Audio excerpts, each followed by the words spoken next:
Born on the 18th of October 1991, Susana Torres was a Hispanic woman who had black hair, brown eyes and pierced ears.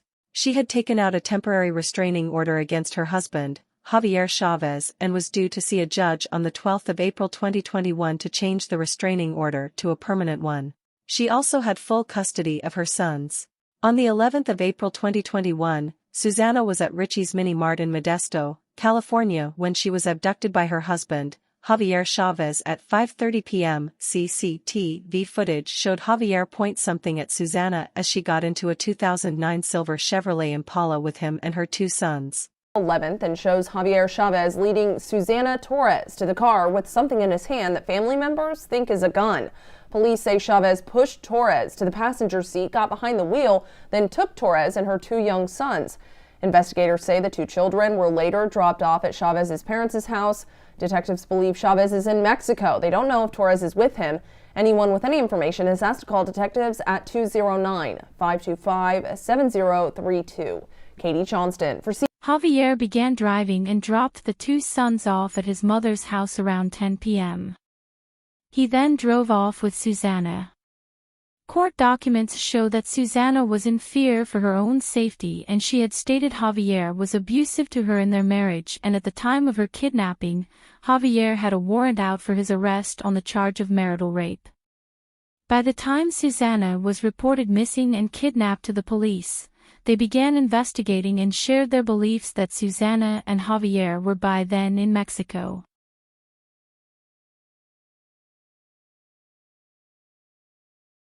Antonio Finau was a 65-year-old man who lived in Otahu in South Auckland. He liked to spend his days going to church, visiting friends and family and going shopping. The day before he went missing, Antonio had backed his car into a ditch at Langholm Beach. He then had to spend that night sleeping rough because he was waiting for his car to get towed. The next morning, he was then able to get onto a bus heading to New Lynn.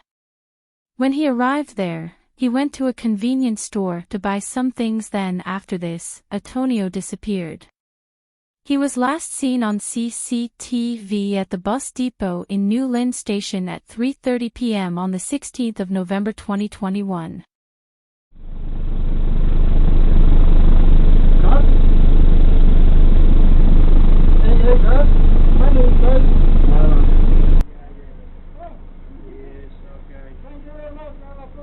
You gonna be alright going home?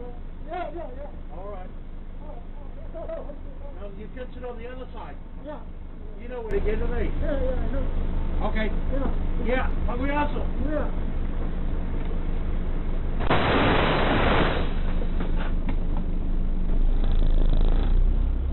It is unknown why he was in that area.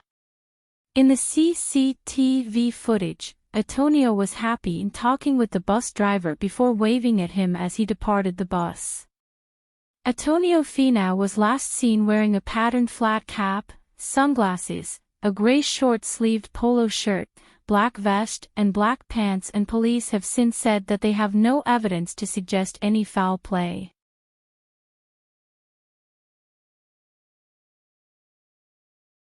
Robert Barron was a 58-year-old restaurant owner from Pennsylvania who had two daughters and one son.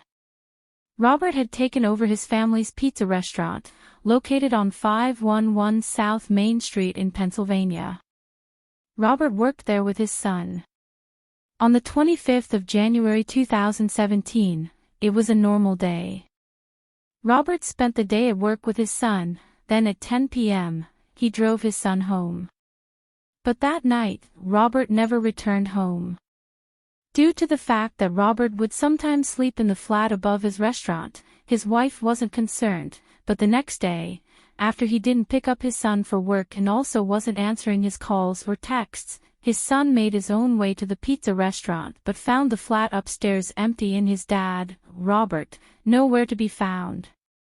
That morning, police were contacted and a missing persons report was filed, and after an investigation was launched, investigators found that a struggle had taken place in the pizza shop. Blood stains were found inside and Robert Barron's tooth was found in the sink. His phone was also on top of the dishwasher, and a few days later, his car was found abandoned only a few miles away from where his pizza shop was. In his car was a lot of bloodstains and mud on it.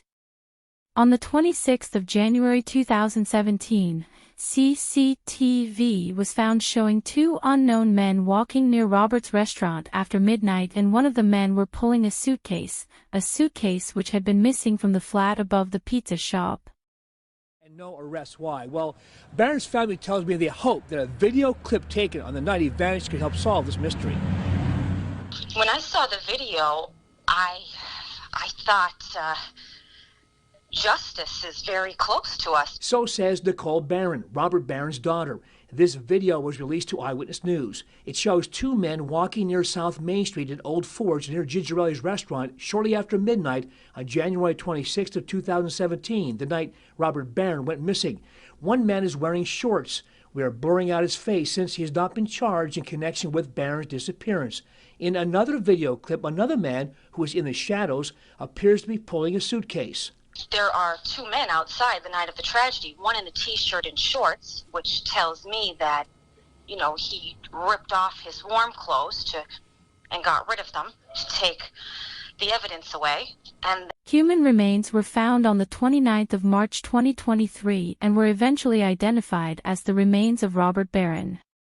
On the 31st of March 2023, 37-year-old Justin Shubak was arrested and charged with homicide, robbery, burglary, and abuse of a corpse, and has since pled not guilty.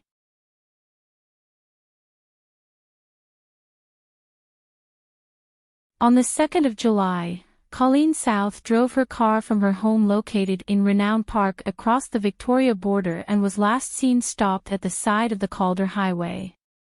A passing woman later came forward to investigators to say she had seen Colleen laying inside her car, appearing ill, and that Colleen's eyes were glassy. The next day, a farmer witnessed Colleen driving her car down Jarook River Road at 3:30 p.m. and later that evening, her car was found abandoned in a ditch located 545 kilometers from where she lived.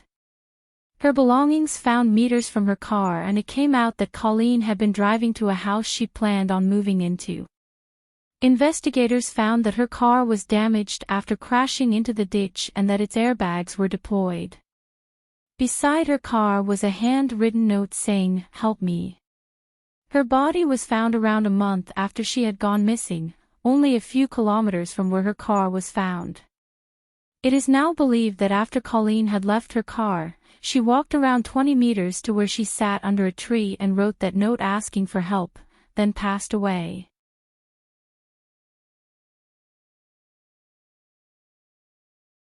Bill Shipley was a 47-year-old male with brown hair and blue eyes who wore wire-framed prescription glasses. He was last seen on the 19th of July 2011. He did work as a contract painter and was supposed to do work in Kansas, but Bill never showed up for it. His parents reported him missing on the 14th of August 2011, after his family had gone to check on him and found his front door open, electric was turned off, and his house was messy. Both of his cars were missing, and they were later found abandoned in Oklahoma City, each car found at a different apartment building. CCTV was found from the day he had gone missing, at a Sonic near Riverwind Casino, and he had a passenger with him in his car, who has not currently been identified. His clothes were discovered packed up in his home in Goldsby, Oklahoma. Someone used his credit card in a number of different locations in Norman, Oklahoma weeks after he had gone missing. It is the belief of investigators that he met with foul play and that more than one person was involved. At a gas station and a steakhouse in Norman and at a Home Depot in Oklahoma City.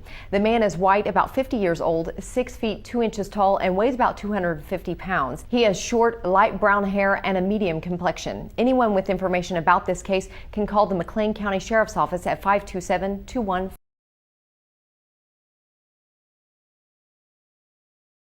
Corey was born in September 1993 in Perth and was raised in Cooper in Fife before moving to Dunfermline in Fife, Scotland at the age of 9. In 2013, Corey joined the RAF and soon was working as a Royal Air Force Regiment gunner.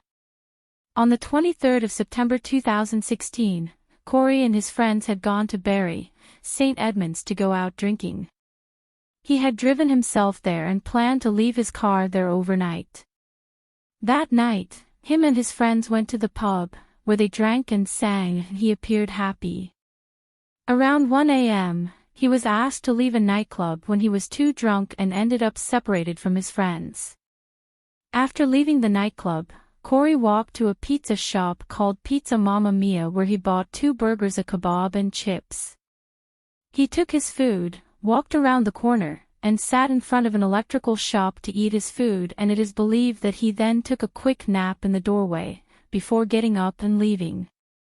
He was then captured on CCTV at 3:25 a.m. walking into a spot called the Horseshoe Area, an area at the back of shops filled with bins, and that area also doesn't have a good reputation. He was never seen on CCTV leaving that spot, and he has not been seen or heard from since. Unwanted anniversary of Corey McKeegh's disappearance. These grainy images the last glimpse of the RAF serviceman as he wandered alone into a dead-end alleyway. Then, nothing. On the morning that he disappeared, his phone was found to have traveled from Bury St. Edmunds to 12 miles northwest Barton Mills, which is a 26-minute journey, and his phone turned off around 8 a.m. Police soon seized a bin lorry but found that bin lorry had only been carrying 33 pounds in weight, so they knew that Corey couldn't have been on that bin lorry as Corey weighed around 200 pounds. Police then began investigating his use of swinger sites, believing he may have met someone from there. 5 months after he went missing, police did a full-scale search of a landfill site where Corey's phone was last detected at. 20 weeks into the search of the landfill, police announced the search was being stopped as they didn't find anything. His dad came out to say police showed him evidence of Corey having ended up in the Suffolk waste disposal system after police had looked at the data of the other bin weights and found one that usually weighed between 44 pounds to 66 pounds, but on the day of Corey's disappearance, the bin was found to have weighed over 256 pounds, and they have declared that his remains are now unretrievable.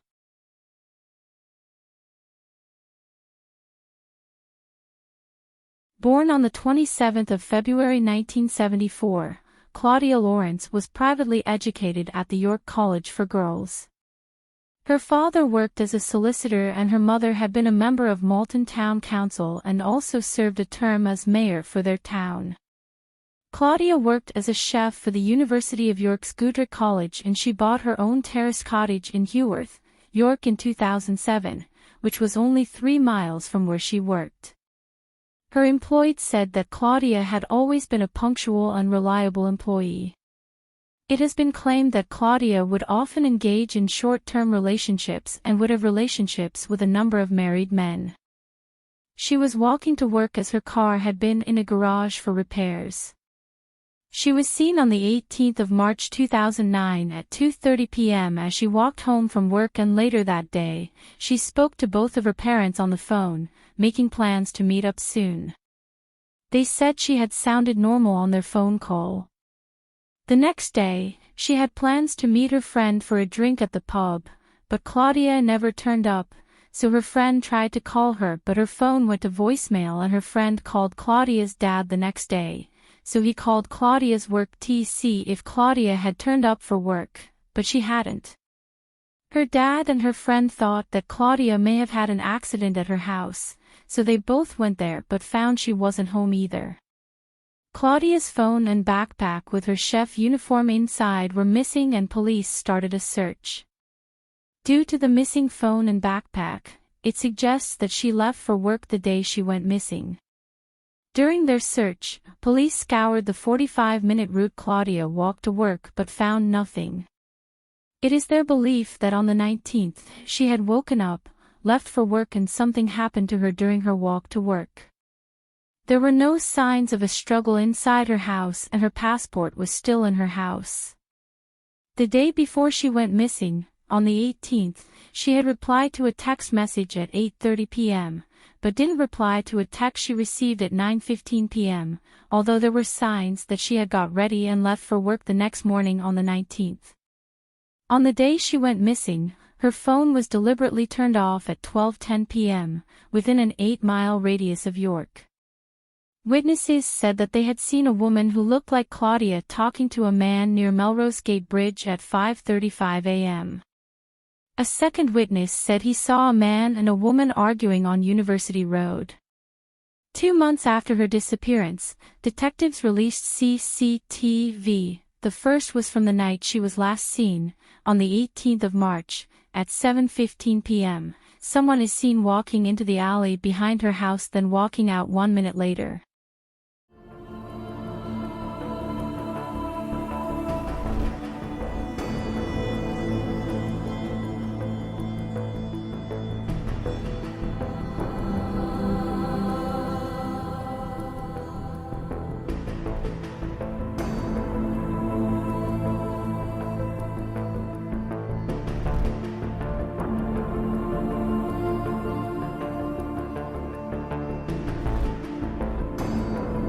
The second CCTV footage shows possibly the same person around 5 a.m. on the morning after she went missing, walking into then out of the alley behind her house.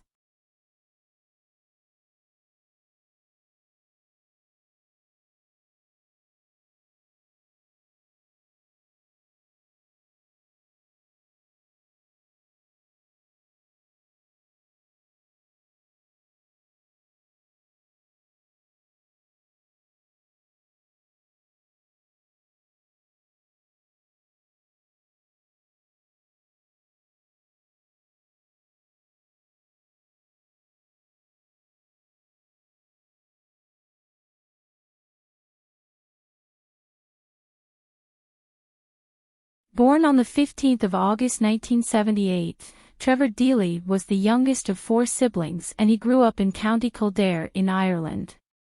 He completed a computer course before going on to work at the IT department of the Bank of Ireland Asset Management on Leeson Street.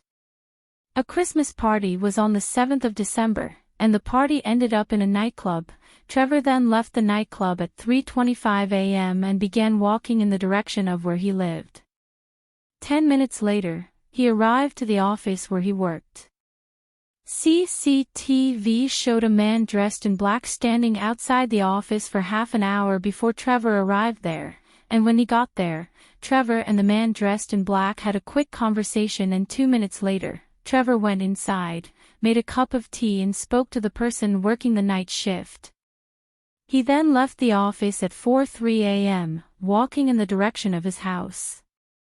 The man in black was not standing outside at that point. At 4:14 a.m., CCTV showed Trevor walk past the AIB Bank by Bagot Street, and 30 seconds later, the man dressed in black then walks past.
Chad Gibson was a 32-year-old man who lived in Cornwall.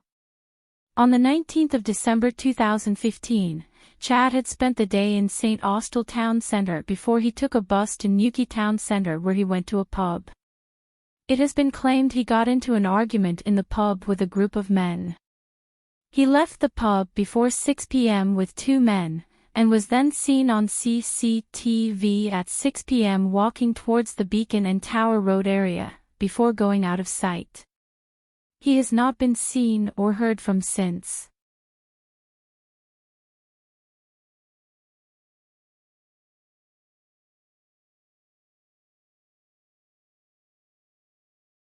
Connie Lynn Royce was born on the 22nd of September 1965 and on the 1st of June 1990. She had gone on a date with a man and his roommate, first at his apartment, then they all went to the Hayloft Bar in Mount Clemens in Michigan. After being there an hour and consuming at least 4 drinks, Connie stumbled out of the bar with no shoes on and leaving her purse inside the bar. CCTV showed her leaving alone at 11 p.m. and a few minutes later, the two men she had been with went outside to look for her but couldn't see her, so they went back into the bar to wait for her, but Connie never came back. After this she went missing, and her car was left at her date's apartment, uncollected. Bar staff said that the three of them had appeared normal and nothing unusual had happened. Witnesses said they had seen her at a pay phone. The two men were investigated by police but cleared as suspects. Her case still remains unsolved.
Born in Rochester, New York on the 7th of October 1991, Brittany Drexel had been born with the condition persistent hyperplastic primary vitreous in her right eye, and for this, she underwent numerous surgeries and her eyes eventually went blind. She would wear contact lenses to hide her wandering eye.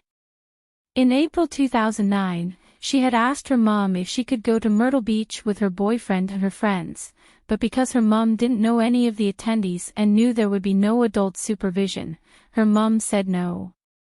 This led to Brittany and her mom arguing for the next few days until the 22nd of April, when Brittany asked her mom if she could go to her friend's house for a few days so she could calm down, and her mom said yes. That same day, Brittany left with other teenagers and headed towards Myrtle Beach without her mom knowing. She then called her mom 3 days later from the Bar Harbor Hotel at Myrtle Beach and told her mom she was at the beach, but her mom had assumed that she was at a beach along the Lake Ontario shoreline. That same night, she left her friends and walked 1.5 miles south down South Ocean Boulevard so she could visit an old friend of hers who was staying at the Blue Water Resort. CCTV showed her arriving and holding her beige purse, wearing a black and white tank top with shorts and flip-flops. She was then seen again on CCTV leaving at 8:45 p.m.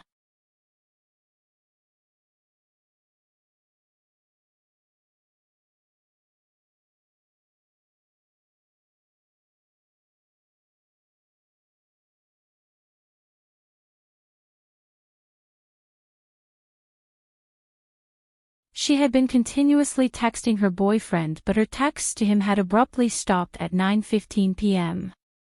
He would soon call her mum to ask if she knew what happened to Brittany, as he couldn't get hold of her, and this was when her mum found out she had gone to Myrtle Beach. She then called Rochester police. Myrtle Beach police started their search for her the next morning and went on to search her hotel room, where they found all of her clothes, but her phone and purse were missing. Her phone was found to have pinged along a path 50 to 60 miles south of Myrtle Beach, an area along U.S. Route 17, and the pings would stop early on the morning of the 26th of April. Her mum eventually moved to Myrtle Beach so that she could continue to search for her daughter and track the progress of the investigation. Answers finally came in May of 2022, when 62-year-old registered sex offender Raymond Moody handed himself in to police at the Georgetown County Sheriff's Office for an obstruction of justice charge. He later confessed to murdering Brittany and gave the location of her remains. After excavating a site for 3 days, the FBI located her remains on the 11th of May, buried 3 feet in the ground. On the 19th of October, he pled guilty and was sentenced to life in prison with an additional 2 consecutive terms of 30 years.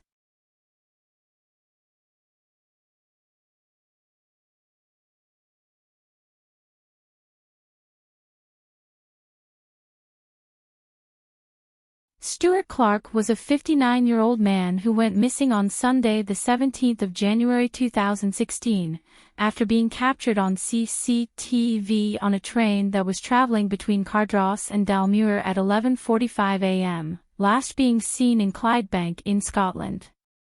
There was an unconfirmed sighting of Stuart the following day at Mac's Bar in Dalmuir on the 18th of January 2016.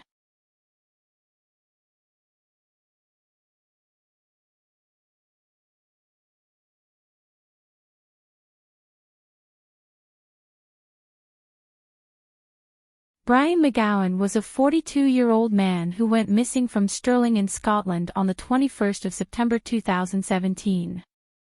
He had previously been jailed for the murder of 56-year-old Andrew Robertson in Stirling in 1994. Brian served 16 years in prison before he was transferred to an open prison in May 2011. Brian McGowan had been with his girlfriend on the 21st of September 2017, and had argued during the day, then that night had gone out to eat a takeaway in the area of Pleen. Later on, appearing to be high and not talking sense, he got up and said he was going and left and has not been seen or heard from since.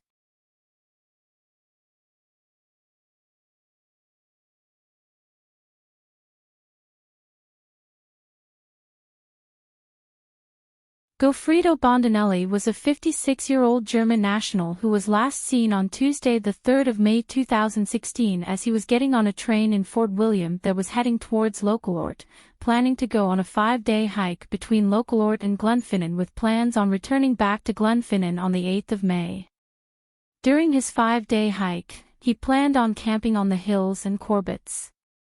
He was also an experienced hiker and came fully equipped for his 5-day hike.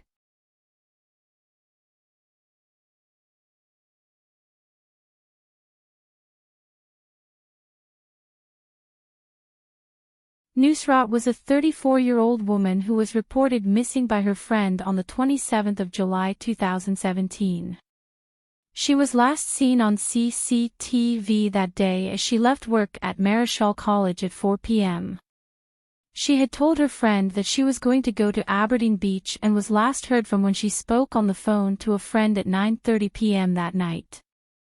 A search was conducted using helicopters, dog units, dive units and mountain rescue, and the search covered the areas from the Bridge of Dawn down to Aberdeen Beach and down to the cliffs of Cove. A witness later came forward to police saying they may have seen her hours before going missing, climbing wooden groins at Aberdeen Beach near the Inversnecky Cafe.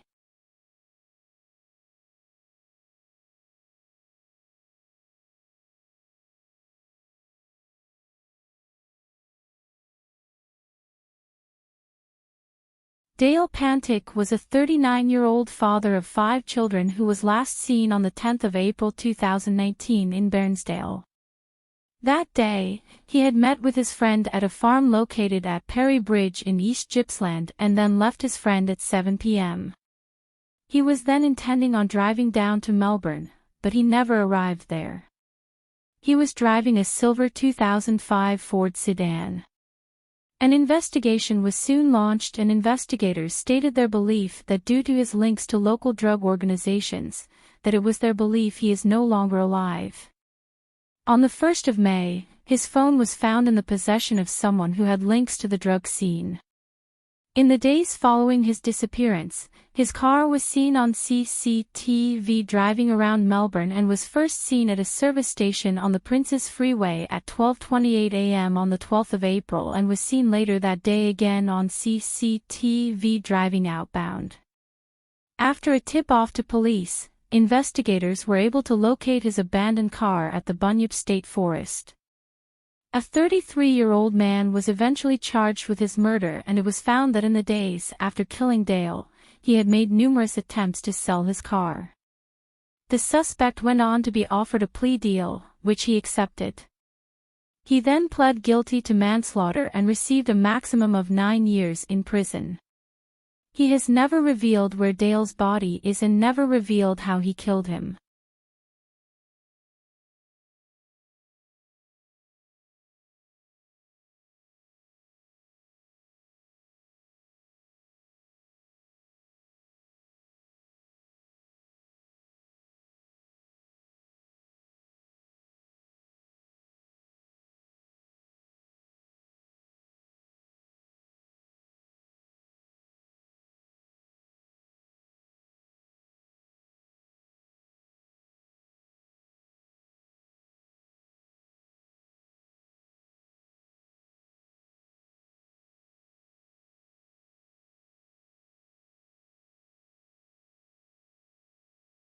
Frank McKeever was a 63-year-old man who was last seen on the 28th of August 2021 and was walking along Highbury Park. An investigation was launched by police and searches done, including searches of 2 areas in the East Midlands. His stepdaughter and her boyfriend were arrested and charged with his murder after it came out that he had been seen leaving her house at 10 p.m. then returning to her house soon after. Their trial is continuing.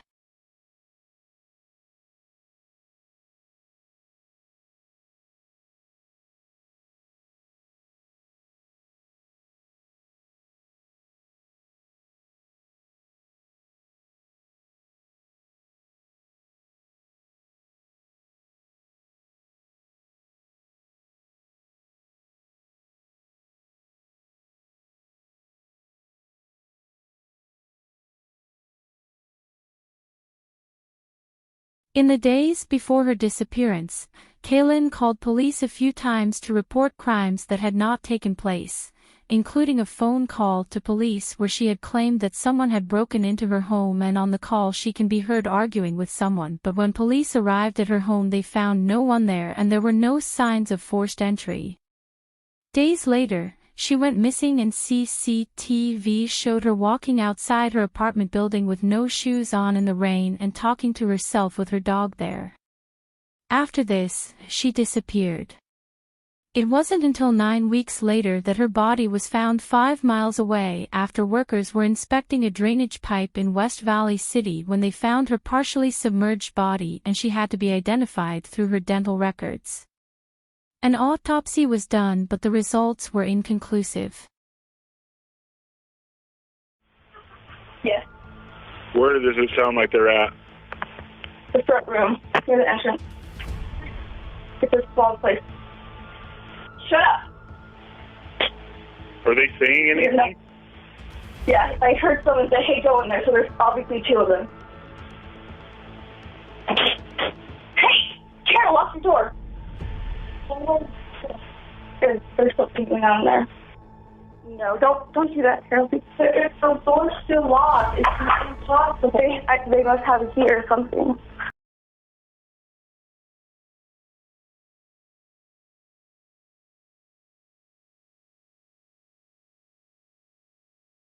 Timothy Pitson was born in Aurora, Illinois on the 18th of October 2004 and was an only child. On the 11th of May 2011, his dad dropped him off at school and Timothy was then checked out of school at 8:10 a.m. by his mum, who claimed there was a family emergency, although this turned out to be false.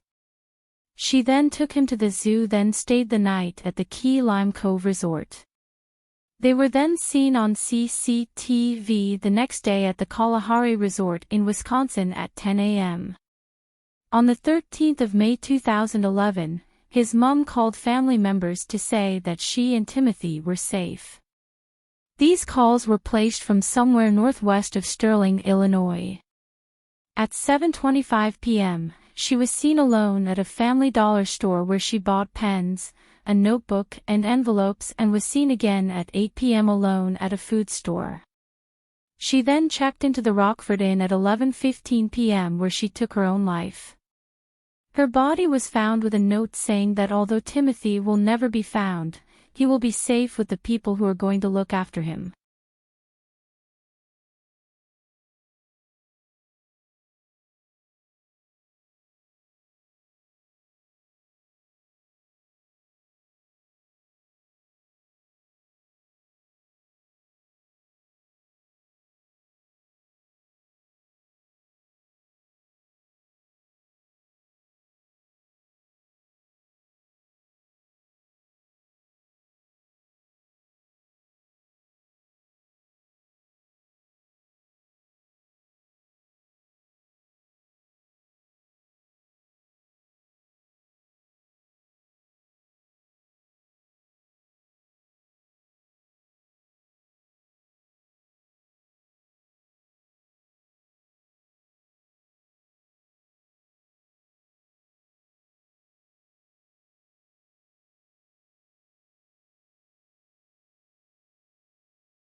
Hannah Graham was born in 1996 in England but had moved to America.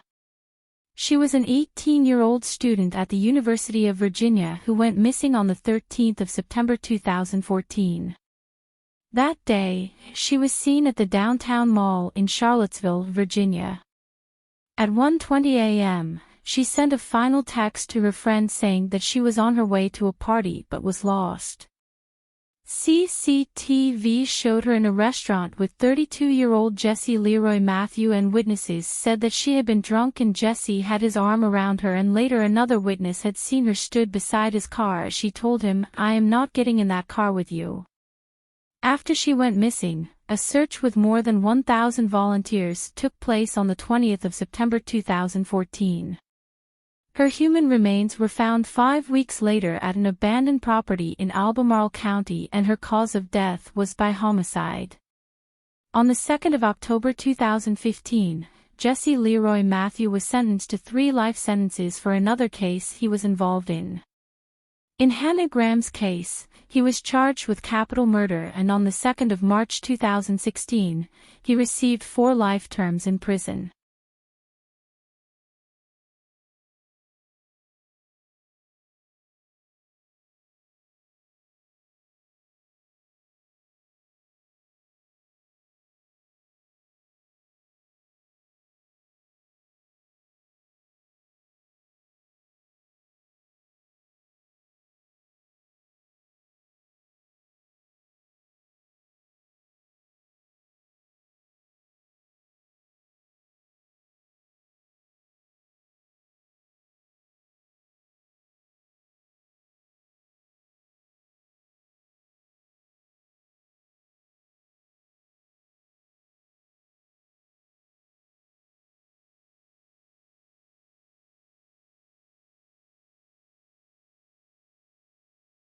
Jesse Ross was a 19-year-old communications major who went missing from Chicago in 2006.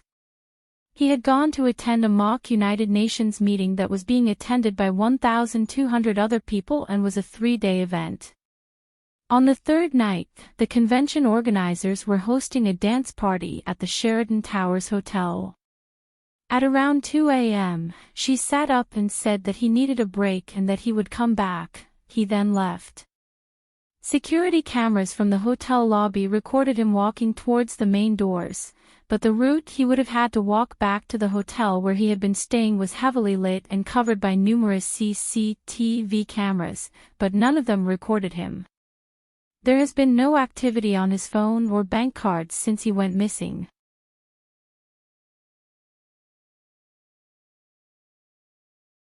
Alan Bryant Jr. was 23 years old when he went missing from a nightclub in the early hours of the 3rd of November 2013 in Fife, Scotland. Alan was described as a happy person who was easy to get along with and would usually chill with his friends at the home he lived at with his parents and his 2 sisters. He had plans to go to his friend's engagement party, so left his home sometime between 8 and 8:30 p.m. and walked with a group of his friends to the Leslie Golf Club where the party was being held, and they arrived there at 9 p.m. and stayed until 12 p.m. having a good time that night. After 12 they decided to continue their partying at Styx nightclub and went there in a minibus. There, they all had a good time and drank some more alcohol. Alan left the nightclub at 2:02 to go home, and left the club alone. But he never arrived home, and because he had broken his phone a few weeks before, his parents couldn't contact him, so they began calling his friends to see if they knew where he was, but no one had seen him. He was soon reported missing to the police. More than 50,000 missing person posters were put out, and a week after he disappeared, police began searching local fields, woods, and alleys but couldn't find anything. After another few days, police started searching local bodies of water but still found nothing.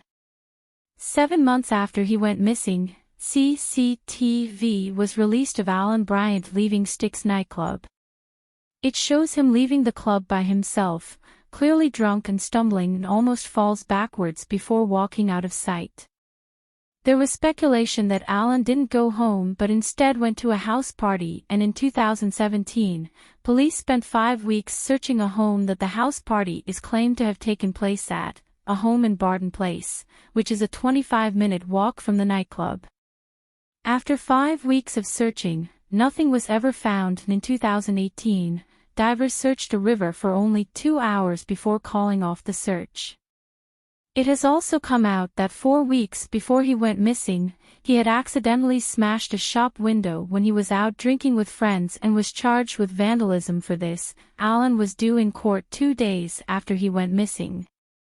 Another rumor started was that his friends had some involvement in his disappearance due to speculation that a few of his friends had connections to organized crime. His dad also pointed out how his friends were always consistently posting pictures of their nights out, but not a single person posted a picture from that night.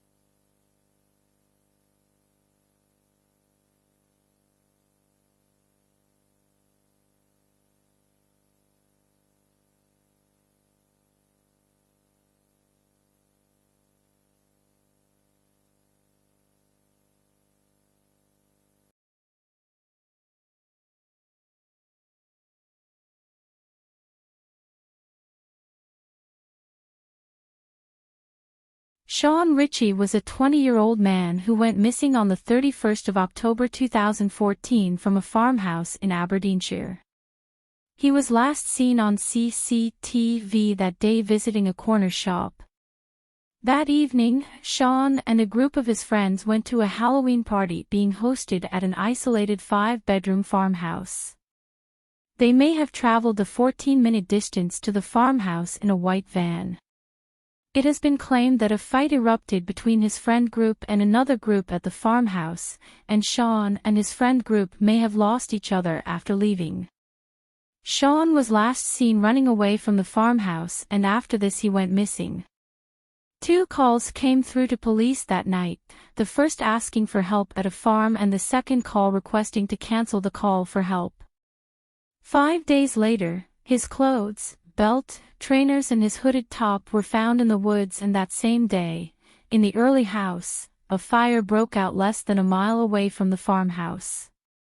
Police suspect that he may have wandered away from the party that night and become disorientated in the woods due to the freezing temperature and possible alcohol consumption, and may have passed away due to the elements. His dad stated his belief that his son was killed over a debt, and his mother also believes that Shaun has been murdered. The farmhouse was sold around a year after Shaun's disappearance.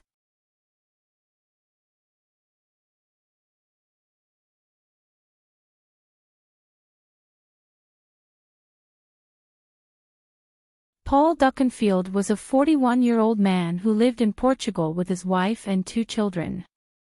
He would regularly fly out to the UK for business trips and had business dealings with selling steroids to bodybuilders and athletes, and he also ran a debt and security company in Derby. Paul was also well known within the gym scenes in the West Midlands, Derbyshire and Nottinghamshire areas. On the 15th of September 2008, Paul Duckenfield arrived to Stansted Airport and was picked up from there by one of his close business partners that he had known personally for a number of years, and he was last seen on CCTV at a restaurant called the Palm Trees Restaurant located in Great Sailing. He made plans to fly back home by the 20th of September, but he never took the flight, and he has not been seen or heard from since, and police are treating his disappearance as a murder case.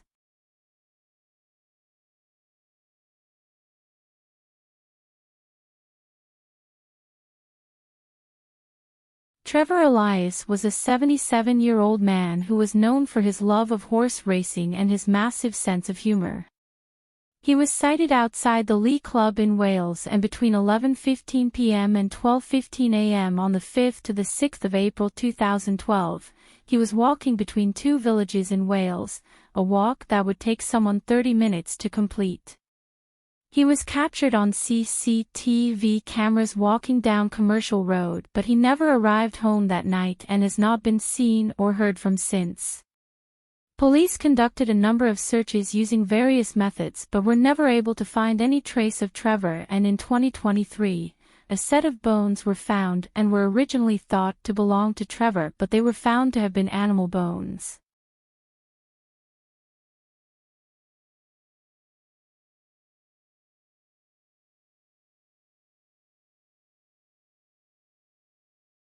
Barry McCullagh was a 40-year-old man and father of 2 who had been having seizures for 18 months and been under a massive load of stress due to his brother being in a coma.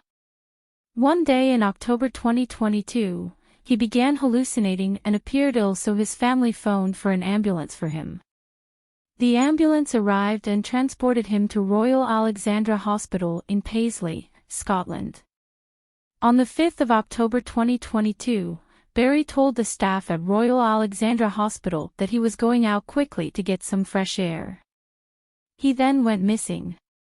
CCTV showed him walking on Corsbar Road at 5:20 p.m. and he was then seen again on CCTV walking past a pub at 5:33 p.m. Searches were done by police but nothing was ever found. 5 months after he had gone missing, his body was recovered from the Old Patrick Water in Elderslie.